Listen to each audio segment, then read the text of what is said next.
ራሱን ነው እያገለገለ ያለው ወይስ የወንጌልን አደራ ነው? ክርስቶስ ለወንዶችም ለሴቶችም አምላክ ነው። ስለዚህ ሁሉ ጊዜም የምናገለግለው አገልግሎት ውስጥ እግዚአብሔር መኖሩን ቼክ ማድረግ አለብን። ለቢዝነስ ነው ያገለገልኩ ያለሁት? ለስሜ ነው? ለክብሬ ነው? ምንድነው የፈለኩት ከዚህ አገልግሎት?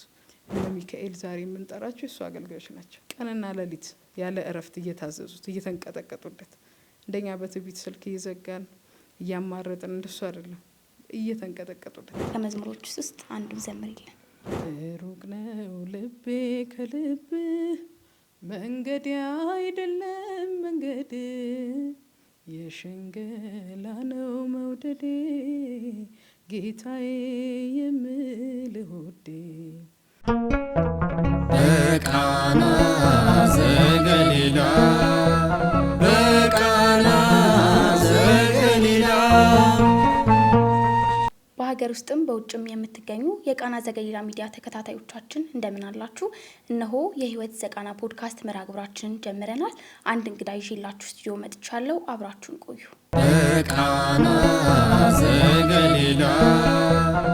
እንኳን ደህና መጣሽ። እንኳን ደህና ቆየሽ። እሺ፣ ራስሽን አስተዋውቂልኝ። ቤተልሔም ብዙአየሁ እባላለሁ። ቤተልሔም ብዙአየሁ ማናት? አስተዳደጓስ ምን ይመስል ነበር ከሚለውን ጀምር። እንግዲህ አንዳንድ ጥያቄዎች ቀላል ይመስላሉ። ማናት ሲባል አብሮ ማንነትም ስላለ ግን እኔ የምገልጸው ብዙ ጊዜ ቤተልሔም ማናት ካሉኝ እግዚአብሔር ምሕረቱን ያበዛላት፣ በብዙ ጎዳናዎች የረዳት የደገፋት፣ መንገዷን ያቀናላት፣ የተጠነቀቀላት፣ ብዙ እየበደለችው ደግሞ ብዙ ይቅር ያላት፣ ብዙ ምሕረት ያሳያት አንዲት ኃጢአተኛ ሴት ናት። እንደዛ ብዬ ገልጸዋለሁ ብዙ ጊዜ ማናት ለሚለው ማለት ነው። አስተዳደግሽስ?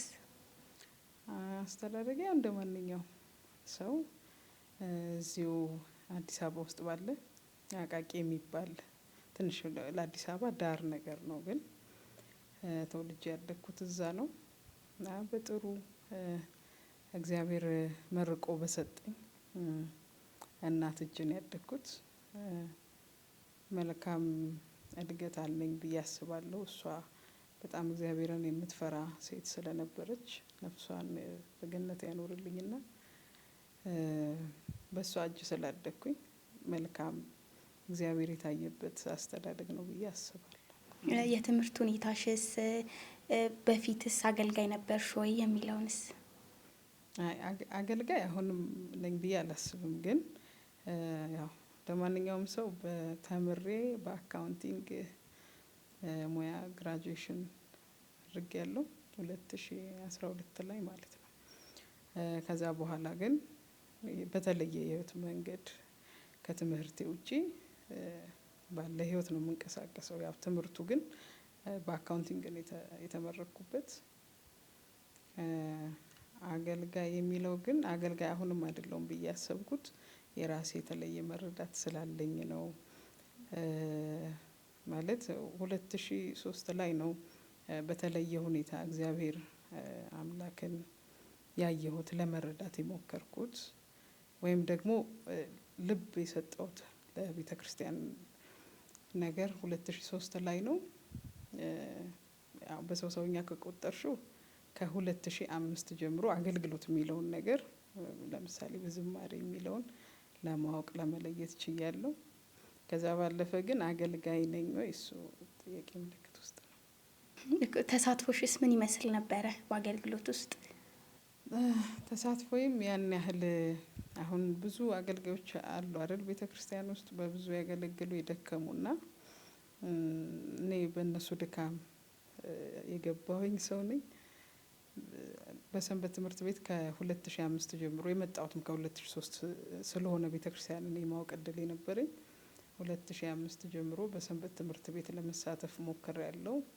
የተለያዩ ነጠላ ዝማሬዎችን በማውጣት አልፎ አልፎ ወደ ምህረት በመውጣት እንደዚህ ያው ለማውራት ያህል እንጂ አገልግሎት የሚባለው ትርጉሙም ሌላ ስለሆነ ያው ብቻ በዚህ ያቅሜን ለመሳተፍ ሞክሬያለሁ። ያው አገልግሎት ላይ ስለሆነ አሁን ጥያቄው ያለ ነውና በአገልግሎት ውስጥ ሴት ሆኖ ማገልገል ፈተናው እስከምን ድረስ ነው የሚለውን ደግሞ እናንሳ እስኪ። አገልግሎት ለወንድም ለሴትም ፈታኝ ነው። በመጀመሪያ ደረጃ ለምንድነው እንደዚህ ምልሽ? መንፈሳዊ ነገር ነው አገልግሎት። አሁን አንድ ሰው መጠየቅ አለበት አገልጋይ ነኝ ሲል ራሱን ነው እያገለገለ ያለው ወይስ የወንጌልን አደራ ነው? ይህንን በደንብ መፈተሽ አለበት። እኔ አሁን ቅድም አገልጋይ ነኝ ብዬ አላስብም፣ ወይም ደግሞ ጥያቄ ምልክት ውስጥ ነኝ ስልሽ ሜቢ ራሴን እያገለገልኩ ነው ብዬ ስለማስብ ለራሴ ብዙ ስለምደክም እና የወንጌሉ ሸክም ገና ስላልተሰማኝ አገልግሎቱ ገና ራሴን ነው እያገለገልኩበት ያለሁት። ለወንድም ለሴትም ፈታኝ የሚሆነው መንፈሳዊ ነገር ነው። እግዚአብሔርን መንግስት ነው የምናገለግለው። በዛ በምናገለግለው አገልግሎት ውስጥ ደግሞ ከሰይጣን ዘንድ ውጊያ አለ። ስለዚህ ያ ውጊያ ደግሞ ለሴት ተለይቶ ለወንድ ተለይቶ አይመጣም። በመጀመሪያ ቻሌንጅ አለ እዛ ጋር።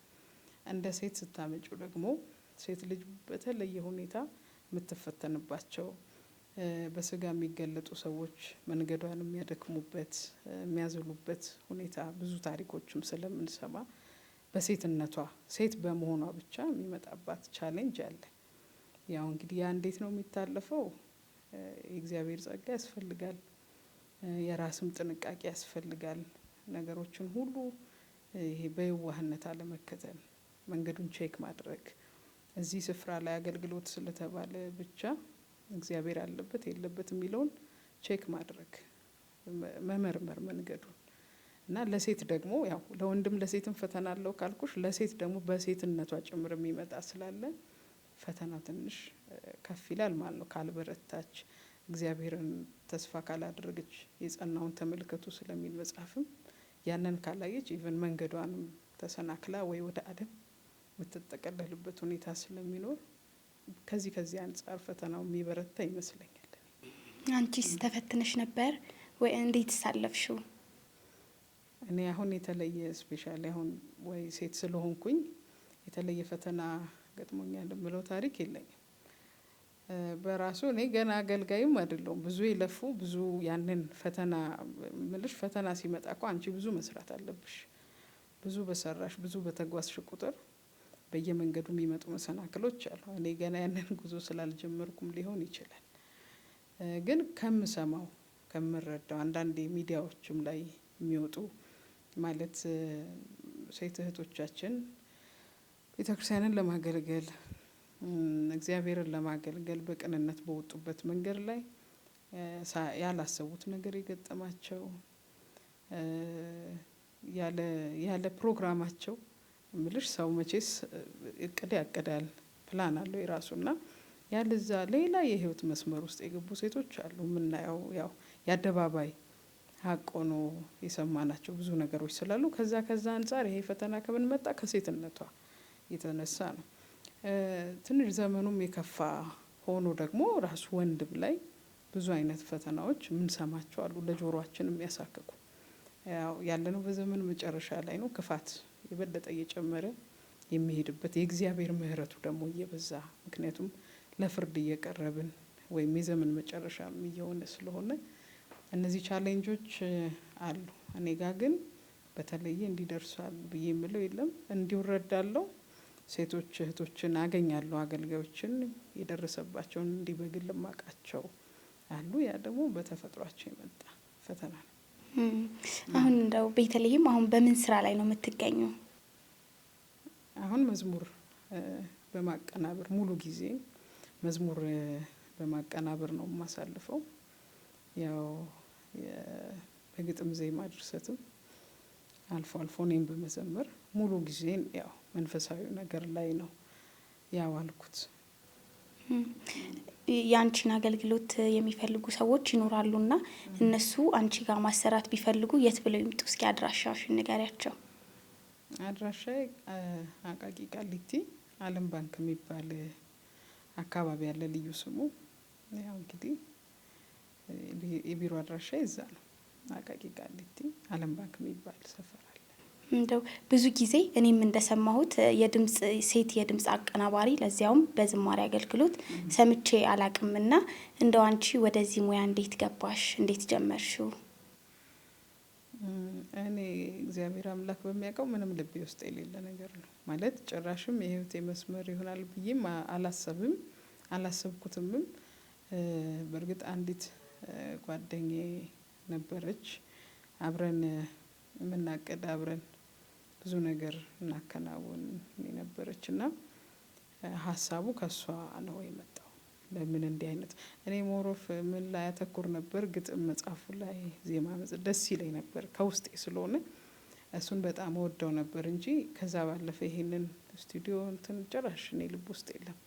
ሄዶ መዘመሩን ደስ ይለኛል ስቱዲዮ መሄድ ምናምን ሌላ ቦታ ደስ ይለኛል። እና ግን ድርሰቱን ማዘጋጀት ያው ቀጥታ መዝሙሩን በሌሊት የሚሰጥ እግዚአብሔር ስለሆነ ያ ሲመጣልኝ መዝሙር ከእግዚአብሔር እንደተቀበልኩ ስለምቆጥር ያ ነገር በጣም ደስ ይለኝ ነበር። ይሄ ስቱዲዮ ግን ልቤ ውስጥ አልነበረም። ግን በሷ አማካኝነት እንግዲህ እግዚአብሔር ይባርካት ልቤ ውስጥ እንዲገባ አደረገች። ያው እውቀታዊ ነገር ስለሆነ ተምረሽ የምታመጪው ነው። በኋላ ያው አልነው ከዛ ሳየው ራሴን እንዳልኩሽ የተመረኩት በአካውንቲንግ ነው። ከዚህ የተለየ ነው። የተወሰነ ትምህርት በዚህ ነገር ላይ እኔም እሷም ወሰድንና ያው እንግዲህ በዛ አማካኝነት ነው ያው ግጥምም ዜማም ድርሰትም ስትሰሪ ስለነበረ አብሮ ተያያዥነት አለው። አዎ እሷም ያንን ነገር ስለተረዳች በቅንነት ስላየችው ሞር ሰፖርት ያደርግሻል። እንደውም ወደዚህ ነገር ብትገቢ መረዳቱ ዜማ ስትሰሪ ቅኝቶችን ማወቅሽ አይቀርም። የዜማን ሁኔታ መረዳትሽ አይቀርም።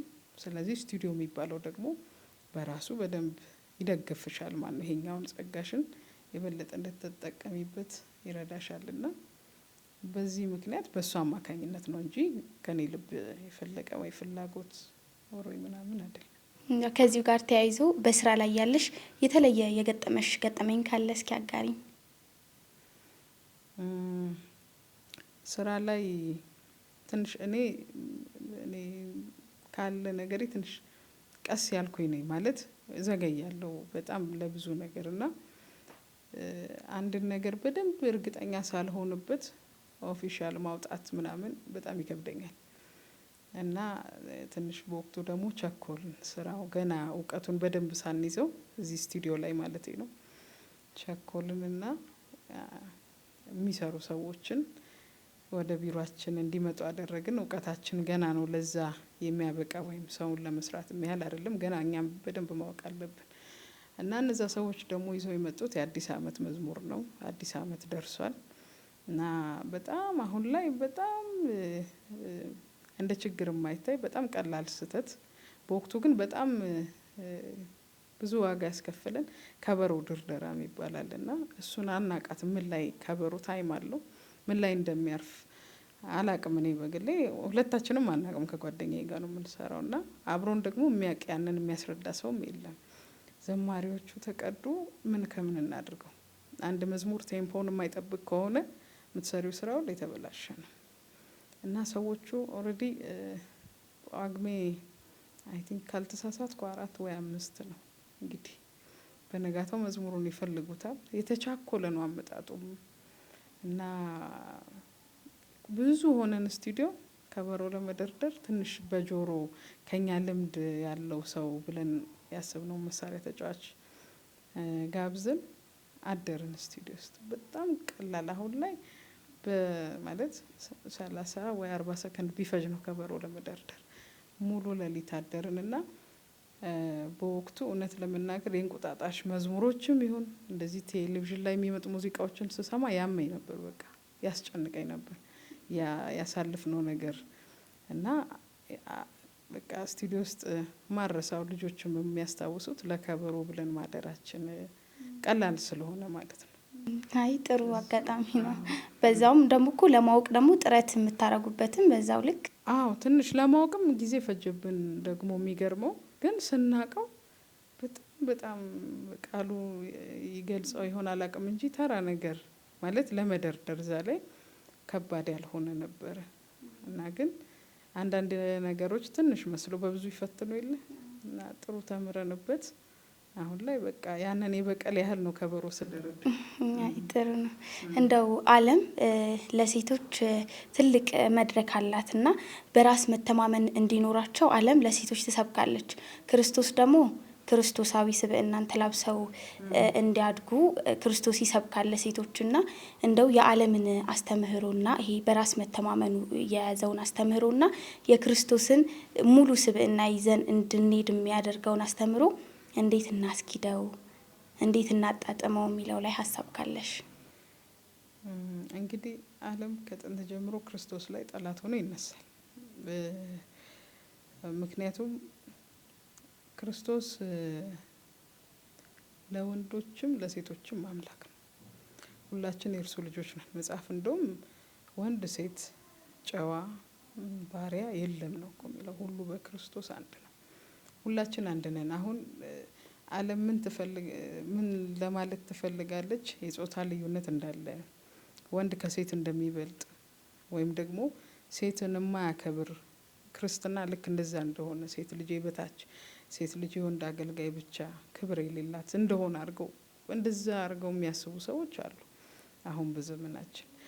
ስለዚህ ዓለም ከክርስቶስ ይልቅ ለሴት የተሻለ ቦታ እንዳላት፣ ሴትን ለግል ሕይወቴ ደግሞ እንደ ምሳሌ የክርስቶስን ፍቅር የማይበት በዮሐንስ ወንጌል ምዕራፍ 4 ላይ ያለችው ሳምራዊቷ ሴት በብዙ ልቧ የተሰበረ የስነ ልቦና ጉዳት ያለባት፣ ሰዎች እንዳያዩት በቀትር ውሃ ልትቀዳ የምትወጣ መንፈሷ የደከመባት ሴት ናት። እርሱ ግን የሰውን መንገድ ያውቃል፣ የሰውን ዝለት ያውቃል፣ የመንፈሳቸውን መታወክ መረበሻቸውን ይህንን ሁሉ ያውቃልና አይሁዶች በማያልፉበት በሳምራውያን መንገድ ሊያልፍ ግድ ሆነበት ነው የሚለው። ስለዚህ አንዲት ሴት ማለት ክርስቶስ ሴትን የማያከብር ማንነት ቢኖረው ወይም ሴት ለቁጥር የማትገባ ተራ ናት ብሎ የሚያስብ እንደዛ ቢሆን አይሁዶች በማያልፉበት መንደር አያልፍ። ደቀ መዛሙርቱን ወደ ገበያ ሸኝቶ ወደ ሰማሪያ ሊያልፍ ግድ ሆነበት ነው የሚለው። እና ክርስቶስን የሚያስገድደው የለም፣ የሚያዘው የለም። ግን ግድ ያደረገው የዚህ ሴት ልብ መሰበር፣ እርሱም ፍቅሩ ለሁሉ እኩል ስለሆነ የተጎዳችውን ጉዳቷን ደግሞ ታሪኳን ስለሚያውቅ የምትመጣበት የውሃ ጉድጓድ ድረስ ጠብቆ ውሃ ጠጭኝ ብሎ በስነ ልቦና እንዳልኩሽ የደከመች ሴት ናት። ሰው እንዳያት በቀትር ነው የምትሄደው። የሰው ንግግር አሰልችቷታል እና መንፈሷ ተሰብሯል። ያንን የተሰበረ መንፈሷን የጠገነው ግን ክርስቶስ ማንም አይደለም። ይቺ ሴት ካለባት አሁን እንደምንለው ዲፕሬሽን ካለባት የመንፈስ መሰበር ሲያላቀቃት የምታፍራቸውን ሰዎች ሄዳ ኑ ታሪኬን ሁሉ የነገረኝን እዩት ብላ ነው ሰብስባ ይጠራቸው።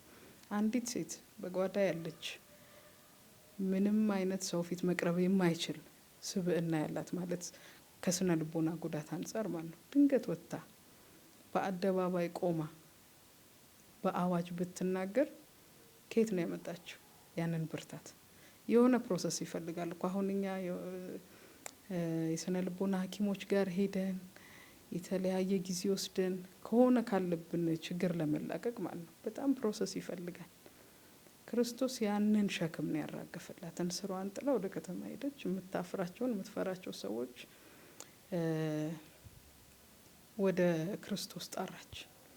ስለዚህ እዛ ጋር ነው እንደውም ክርስቶስ ለመጀመሪያ ጊዜ አንቺ ስላልሽን ብቻ ሳይሆን እርሱ የዓለም መድኃኒት እንደሆነ አውቀናል ብለው በእርሷ ምስክርነት ብዙ ሰዎች እንትን ያሉት። ስለዚህ ይቺን ሴት ስነ ልቦናን ሲያክም አይተናል። አመንዝራይቷን ሴት ማለት ሊከሷት ማን ነበር? ከሴቷ ጎን ማን ነበር? ከተጎዳችው ጎን የነበረው ክርስቶስ አልነበረም?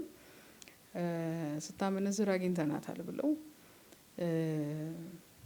በፊቱ ሲጥሏት ገመኗን የሸፈነው ከእናንተ መካከል ነውር የሌለበት የመጀመሪያውን ድንጋይ ወርውሩባት ብሎ ለዚህ ሴት እኮ ጥብቅና የቆመው በእነሱ ፊት ክርስቶስ ነው። ማነው ሴት የሚያከብረው የሚለውን መያዝ አለብን። አንድ በጣም እንደውም በፊት እዚህ መጽሐፍ ቅዱስ ክፍል ላይ በተለይቺ ስታመነዝር አግኝተናታል የተባለችውን ሴት እማየው የአይሁድን ክስ ማለት ምክንያት አላቸው። ክርስቶስ ትወገር ካለ የሙሴን ሕግ ይሽራል የሚለው አጣብቂኝ ውስጥ ወይ ደግሞ ትወገር ካለ ይቅርታ ትወገር ካለ ለህይወት መጥቻለሁ፣ ነገር ግን ይኸው እዚህ ጋር ደግሞ ሞት ይፈርዳል ሊሉት ታዋት ቢል የሙሴን ህግ ይሽራል የሚል አጣብቂኝ ውስጥ ለመክተት ነው።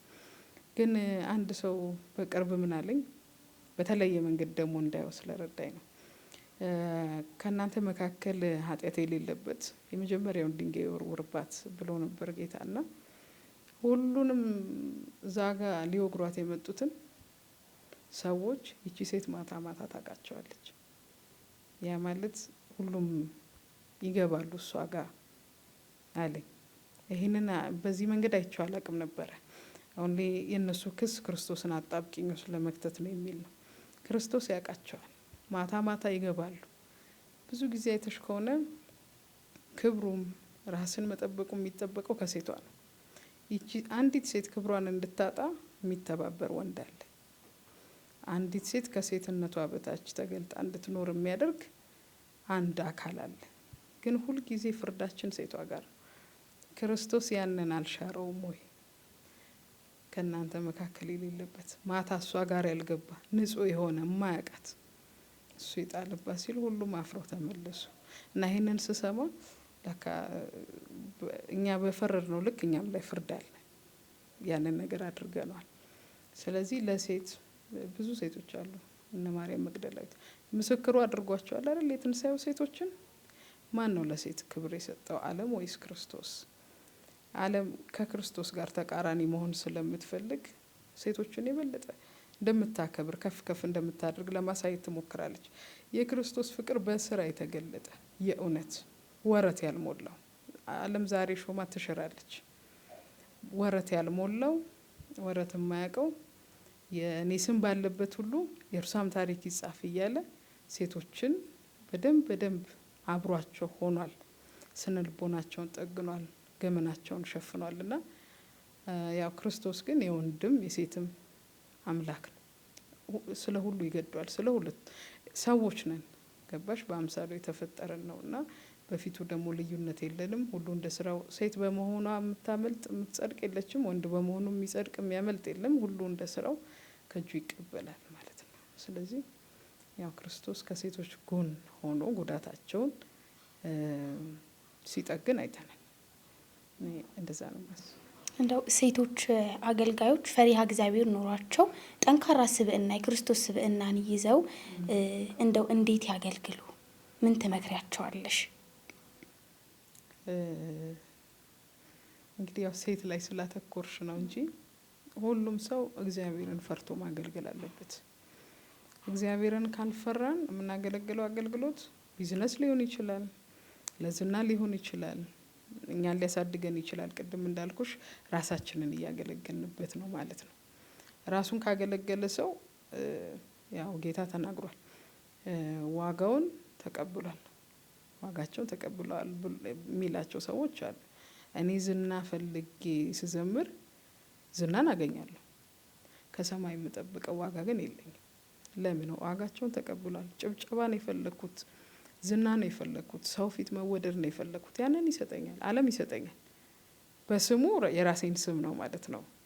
ፕሮፋይል ማሳደግ አለ አይደለ? የራስን በክርስቶስ ክርስቲያን መሰኘት፣ ግን ክርስቲያን አለመሆን። ውስጣችን ክርስቲያን አይደለም፣ ግን ክርስቲያን ነን ዓለም ሲያይን። ያንን ጭብጨባ ልታገኝ ትችያለሽ፣ ግን ከሰማይ ያንን ዋጋ ካጣሽው ራስሽን አገልግለሽ ነው ያለፍሽው ማለት ነው። ራሱን ካገለገለ ሰው ደግሞ የእግዚአብሔርን መንግስት አይወርስም። ስለዚህ ሁልጊዜም የምናገለግለው አገልግሎት ውስጥ እግዚአብሔር መኖሩን ቼክ ማድረግ አለብን። ለቢዝነስ ነው ያገለገልኩ ያለሁት? ለስሜ ነው? ለክብሬ ነው? ምንድን ነው የፈለግኩት ከዚህ አገልግሎት? አገልግሎት አላማው ምንድን ነው? 12ቱ ሐዋርያት ራሳቸውን አገልግለው ቢሆን ኖሮ ወንጌል እዚህ አይደርስም። የሆነ ነገር ይዛሉ፣ ለራሳቸው ኖሮ ያልፋሉ። በቃ የሆኑ ሰዎች ታሪክ ይሆን ነበር። ግን ክርስቶስ በ12ቱ ሰዎች ዓለምን ቀይሯል። ዛሬ እኔና አንቺ የምናወራበት ርዕስ ትልቁ ርዕስ ወንጌል ነው አይደል? ያንን ወንጌል 12 ሰዎች ነው አይደል ወደ ዓለም ተሰራጭተው የሰበኩት። ስለዚህ ሰው ራሱን የማያገለግል ከሆነ በታማኝነት የእግዚአብሔርን መንግስት ከሆነ የሚያገለግለው ዓለምን መቀየር ይችላል። ቁጥርሽ ስለበዛ ስላነሰ ሴት ስለሆንሽ ወንድ ስለሆንሽ አይደለም። ዓላማው የወንጌል አደራ ለፍጥረት ወንጌልን ስበኩ ተብለው ስለተላኩ ያንን በታማኝነት የወንጌልን ሸክም በራሳቸው አኑረው ለራሳቸው ሳይኖሩ ብዙ ነገር ነው አይደል መጽሐፍ እኮ ይላል። ብዙ ዋጋ ከፍለው ለራሱ የሚኖር ሰው መከራን አይቀበልም። ያንን መከራ የተቀበሉት በታማኝነት የእግዚአብሔርን መንግስት ለማገልገል ራሳቸውን አሳልፈው ስለሰጡ ስለ ራሳቸው ስላልኖሩ ዛሬ ሁላችን እናውቃቸዋለን ስማቸውን። ሁላችን 12ቱ ሐዋርያትን የማያውቅ የማያነሳ በክርስትና ህይወት ውስጥ የለም ማለት ነው።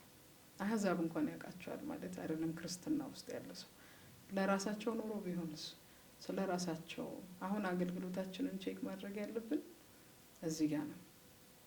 እነሱ ዓለምን ቀየሩ 12፣ እኛ ራሳችንን እንኳን መቀየር አቅቶናል።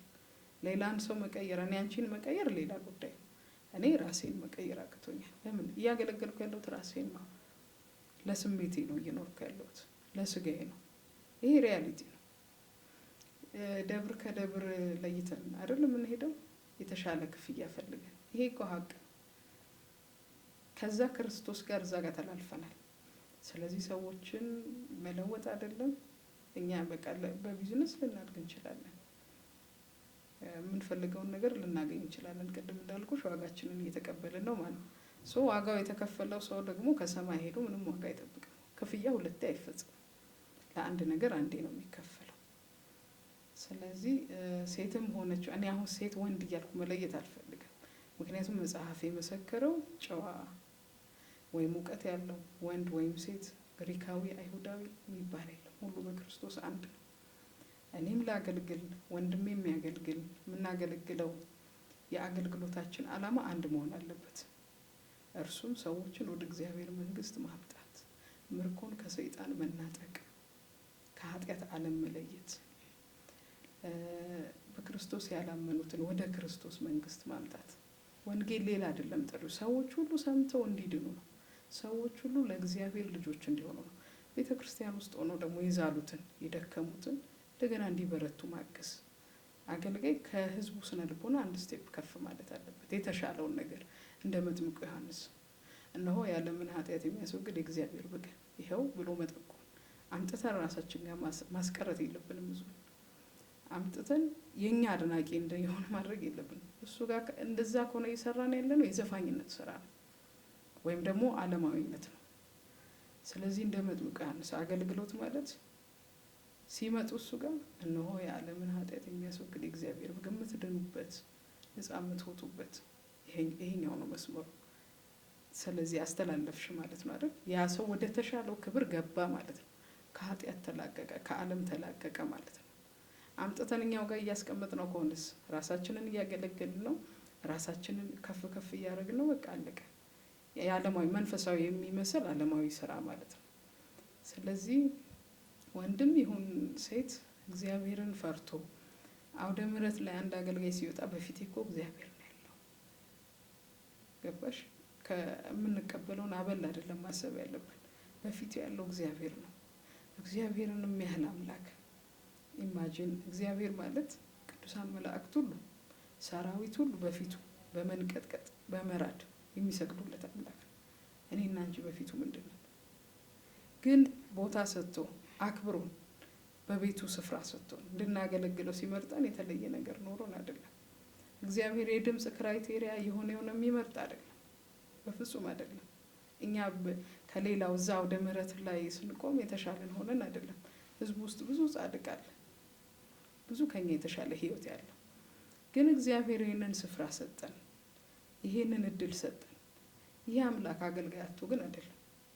እነ ሚካኤል ዛሬ የምንጠራቸው የእሱ አገልጋዮች ናቸው። ቀንና ሌሊት ያለ እረፍት እየታዘዙት እየተንቀጠቀጡለት፣ እንደኛ በትዕቢት ስልክ እየዘጋን እያማረጥን እንደሱ አይደለም፣ እየተንቀጠቀጡለት። ይህንን አምላክ ማገልገላችንን ማሰብ አለብን። አንድ የክፍለ ከተማ አስተዳደር እኮ እኛ ጋር ቢሮ ቢመጣ እንንቀጠቀጣለን አይደል? እግዚአብሔርን የሚያህል አምላክ የዓለማት ሁሉ ፈጣሪ በፊታችን እንዳለ እያሰብን ማገልገል ከረሳ ነው። እግዚአብሔር ከኛ ልብ ውስጥ ከሌለ ከተሰወረብን ይህ እውነት ራሳችንን እያገለገልን ነው፣ ከሰው ዘንድ ደግሞ ዋጋችንን እየተቀበለ ነው። ፋይናል ላይ ከእግዚአብሔር ያለውን ትልቁን ክብር ደግሞ እያጣን ነው። ስለዚህ ወንድም ሆነ ሴት እግዚአብሔርን ለማገልገል እግዚአብሔር በፊቴ አለ ብሎ መፍራት ማክበር። ሐዋርያቱ ራሳቸውን ሰጥተው እንደሰሩለት ለምንድን ነው አሁን እንደ ሐዋርያት ዘመን የማይሆነው? ማለት ክርስትና እዛ ጋ ይቁም ተብሏል እንዴ? አልተባለም እኮ። ለምን እንደነ ቅዱስ ጳውሎስ ዘመን አልሆነም? ክርስትና ለምን ራሳችንን በምናገለግል ሰዎች ተሞላ? ገባሽ አይደል? መጠየቅ አለብን። እያበብን እየጠነከረ እግዚአብሔር ሕልውናው በመካከላችን እየተገለጠ መሄድ ሲገባው እየቀጨጭን በስሙ እየነገድን፣ ይሄ እኮ ሀቅ ስለሆነ ዛሬ ማንኛውም ሰው እውቀት የሌለው ሰው የሚናገረው ነገር ነው።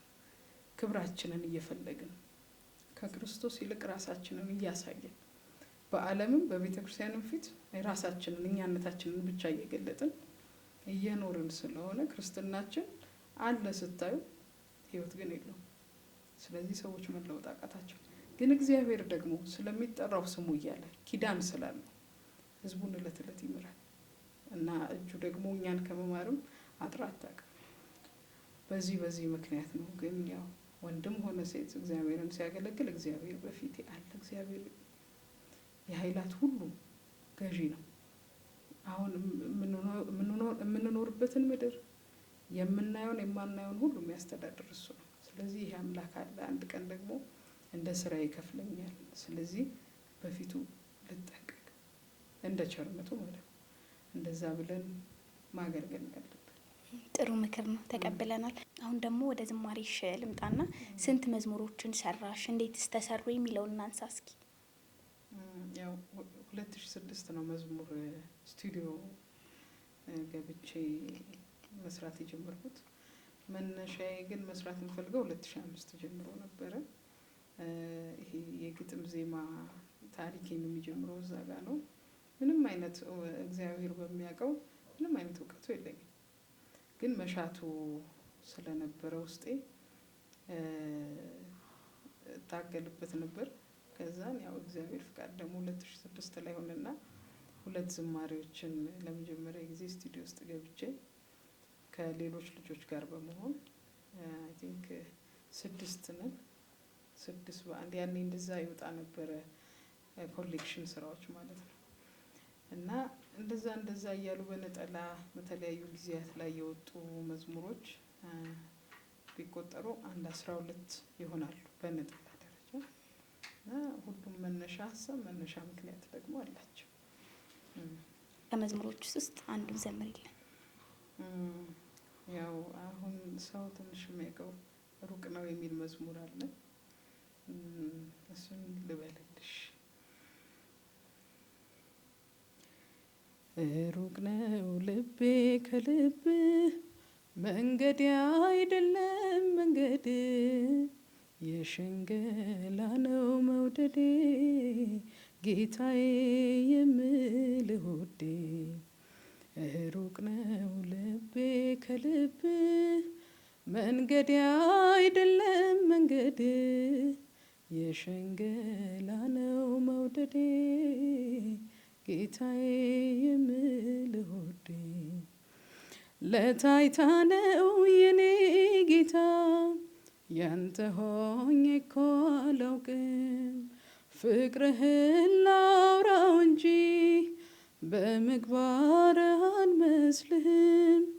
ብዙ ስትዳክር ነፍሴ እረፍቷን ከሰው ፈልጋ፣ ግን አላወቀችውም ሰላሟ እንዳለ አንተ ጋ። እርዳኛ ልል በችግሬ እኔ ያላከብረ ጌታዬ፣ በሸክላው ነው የምመካው ወድቆ በሚሰበረው ወድቆ በሚሰበረው። ይህን ይመስላል። አሜን። አብሮ ይሰማል። አሁን ደግሞ በመጨረሻው እንደው ሳልናገር ይሄ ጠፍቶብኛል የምትይው ሀሳብ ካለሽ ድል ልስጥሽ። ያው መነሻውም አገልግሎት አይደለም ማለት አገልግሎት የሚባለውን ነገር በደንብ አንድ ሰው ቼክ ማድረግ ዘማሪ ነኝ የሚል በስብከትም አገለግላለሁ የሚል አገልግሎት ብዙ ነው መልኩ። የጸጋ ስጦታም ልዩ ልዩ ነው። ሰውን መክሮ የሚመልስም እግዚአብሔርን እያገለገለ ነው። ሰውን ከሆነ አጓጉል ነገር መንገዱን አስተካክሎ የሆነ ነገር አመቻችቶለት ወደ ትክክለኛ መስመር እንዲገባ የሚያደርግም ሰው እያገለገለ ነው። ወደ ጽድቅ ህይወት ሰዎችን እየመራ ስለሆነ ማለት ነው። ስለዚህ አገልግሎት ሲባል ስብከትና መዝሙር ብቻም አይደለም፣ ብዙ አይነት መልክ አለ። ሰው ግን በሚያገለግልበት በማንኛውም መስመር ለራሱም ለእግዚአብሔርም ታማኝ መሆን። ምንድነው የምፈልገው ከዚህ ነገር? በነገሮች ላይ እግዚአብሔር ለኛ ሳንቲም መስጠት አይከብደው፣ ለኛ ቤት መስጠት አይከብደው፣ ለኛ መኪና የሚያስፈልገን ከሆነ ማለት ነው። እነዚህ ሁሉ እኔ በምን እንደምገልጸው ታውቂያለሽ? ሰው አንድ ምግብ ቤት ገብቶ ጥሩ ከተገለገለ ላስተናገደው ሰው ቲፕ ይሰጠዋል ከክፍያው በተጨማሪ። መጽሐፍ ምንድነው የሚለው? ጽድቁንና መንግስቱን ፈልጉ ሌላው ነገር ይጨመራል። አሁን ተስገብግበን ነው ይልሽ ማለት እኔ መዝሙሬን ሳስብ ዝናውን ስፈልግ ይሄንን ብሰራ ቫይራል ይወጣልኛል፣ ይሄንን ብልኮ እንደዚህ እኔ የማልወደው አባባል አለ። እስኪ ሰው የሚፈልጉ አሁን ላይ እየተደመጠ ያለ መዝሙር አይነት ይሄ ልክ አይደለም በእኔ አረዳድ ማለት ነው።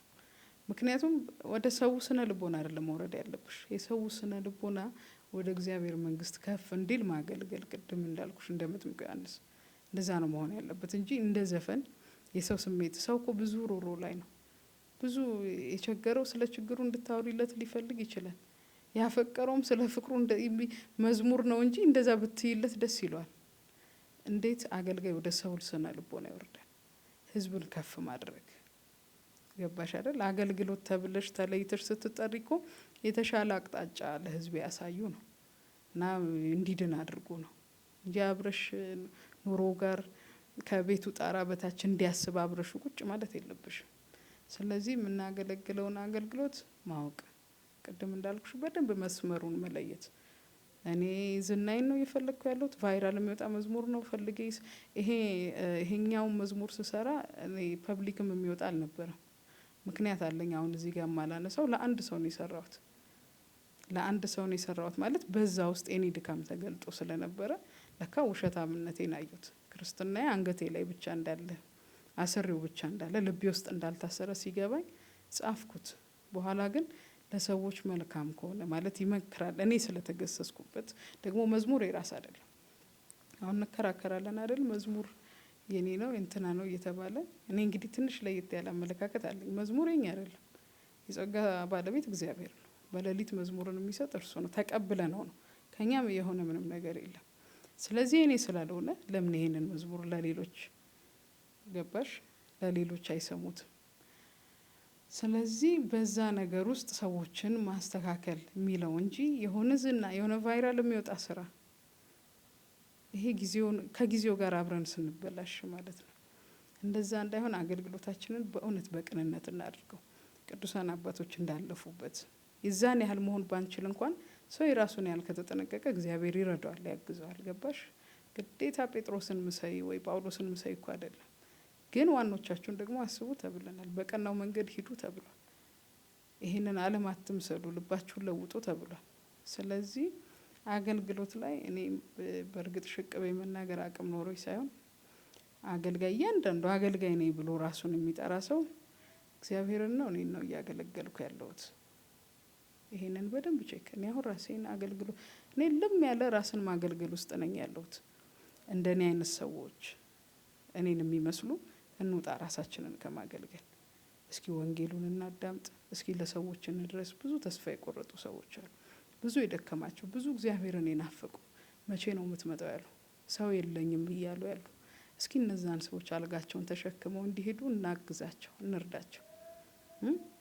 ዮሐንስና ጴጥሮስ ብርም ወርቅም የለንም ብሏል። አገልግሎት ብርና ወርቅ አይደለም የሚያስፈልገው፣ አንድ ስም አለ፣ እርሱም መድኃኒታችን ክርስቶስ ኢየሱስ የሚለው ነው። ሽባውን የሚተረትር ጎባጣውን የሚያቀና የዛለችን ነፍስ የሚጠግን እሱ ነው ለኛ ትልቁ ስጦታ መሆን ያለበት። ገብቶሻል አይደል? ከዛ ውጪ ያለ የሚታይ የሚብለጨለጭ እሱ ዲያብሎስም አይተሻል። ክርስቶስ ሲፈትን ይሄ ሁሉ ለእኔ ተሰጥቷል፣ ለምፈልገው ለማንም እሰጠዋለሁ ነው ያለው። ትልቅ ነገር አይደለም። እግዚአብሔር ደግሞ ለኛ ያ በፍጹም መንግስቱን የሚያህል እኮ ሊያወርሰን ነው፣ የሚበልጠው እሱ ነው። ስለዚህ አገልጋይ የሚያገለግለውን ነገር ቼክ ያድርገው። ከዓለም ነው ወይስ ከክርስቶስ? ከክርስቶስ ከሆነ እንደ ዮሐንስና ጴጥሮስ ሌላ ነገር የለንም፣ ግን ያለንን እንሰጣለን።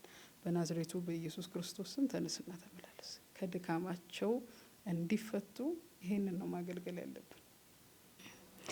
የነበረን ቆይታ ይህን ይመስል ነበረ። ጥያቄዎችም እዚህ ላይ ያበቃሉ። በመጨረሻም ማስተላለፍ የምትፈልጊው መልእክት ካለ፣ ማመስገን የምትፈልጊውም ካለ እድሉ ልስጥሽ። መልእክቴን አስተላልፌያለሁ። ማመስገን የምፈልገው ግን ከፀሐይ መውጫ እስከ መግቢያው ድረስ ባለ አድማስ ሁሉ የልዑል እግዚአብሔር ስም ከፍ ይበል። እኔ ህይወት ውስጥ የትም ቦታ እንዲታይ የምፈልገው እርሱ ነው። አንድ የምርትነሽ በጣም ወደው መዝሙር አለ፣ አንተ ታይበት እኔ ልደብቅ። እንደዛ ማለት ማንኛውም ነገሬ ላይ ሁለት አይነት ህይወት ሊኖረንም ስለማይገባ ዓለማዊ ፓርት ወይ መንፈሳዊ ሰው አንድ ነገር ነው መሆን የሚችለው። ስለዚህ በማንኛውም እንቅስቃሴ ላይ እግዚአብሔር ከፍ ቢልልኝ ቢታይልኝ በጣም ደስ ይለኛል። እሱንም ያህል አምላክ በእንደኔ አይነቷ ይታያሉ? እሱ በጣም ከባድ ጥያቄ ነው። ግን በቻልኩት አቅም ደግሞ እኔ እታገላለሁ እና አንደኛም ሁለተኛም ሶስተኛም ለመጨረሻ ለሌለው ምስጋና ሁሉ እኔ የማመሰግነው እግዚአብሔርን ነው። ሰዎች ድርሻ አላቸው። ከዛ ድርሻ ውስጥ መካከል እናቴ ያለች ከሰማይ በታች እናቴን የሰጠኝ ደግሞ ራሱ እግዚአብሔር ነው። ስለዚህ ስጦታዎች ሁሉ በጎ ስጦታዎች ሁሉ የሱ ናቸው። እመቤታችንን ብትጠሪ የሰጠን እርሱ ነው። ቅዱሳንን ብትጠሪ፣ መላእክትን ብትጠሪ፣ ደግሞ ከቤተሰቦችሽ ብትጠሪ እነዛን ሁሉ የሰጠሽ እግዚአብሔር ነውና ምስጋና ሁሉ ተጠቅልሎ ማን ጋር ይሄዳል? እግዚአብሔር ጋር። ስለዚህ እግዚአብሔርን አመሰግነዋለሁ በብዙ ስለሰጠኝም ስለከለከለኝም ነገሮች ሁሉ እና ስለዚህም ጊዜ አመሰግናለሁ። መልካም። እሺ፣ እኔም በጣም ነው ማመሰግንሽ። ጥሪያችንን አክብረሽ ስቱዲዮ ድረስ በመምጣትሽ በጣም አመሰግንሻለሁ። እግዚአብሔር ያክብርልኝ። አሜን። እግዚአብሔር ያክብርልኝ። ተመልካቾቻችን ከቤተልሔም ብዙአየሁ ጋር የነበረን ቆይታ ይህን ይመስል ነበረ። በሚቀጥለው ሳምንት ሌላ እንግዳ ጋር የምንገናኝ ይሆናል። ቸር ቆዩልን።